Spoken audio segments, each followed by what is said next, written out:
Ever been frustrated by the persistent pests in your home or garden? It's a common issue many of us face, and the search for effective pest control methods can be daunting. Today, we're going to explore 5 natural pest control methods that are both effective and environmentally friendly. First on our list is companion planting. This method involves growing certain plants together that naturally deter pests. For instance, planting garlic near roses can repel aphids. It's a clever way to harness nature's own pest control. It's a win-win: healthier plants and fewer pests. Secondly, consider using natural pesticides.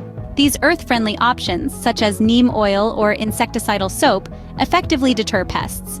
Apply them directly to your plants, ensuring full coverage for maximum effect. Remember, natural doesn't always mean harmless, so use with care.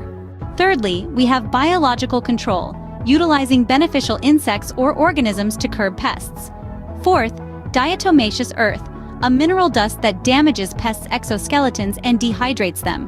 Simply introduce these beneficial organisms or sprinkle the dust around your garden. These methods are nature's way of keeping the pest population in check. Lastly, don't underestimate the power of homemade sprays and traps. They're easy to make, highly effective, and a pocket-friendly way to control pests. These DIY solutions can be highly effective and easy on the pocket too. There you have it, 5 natural methods to keep those pesky pests at bay. Effective, eco-friendly, and easy to implement. If you found this video helpful, show us some love by liking this video and subscribing to our channel. Stay tuned for more handy tips and tricks.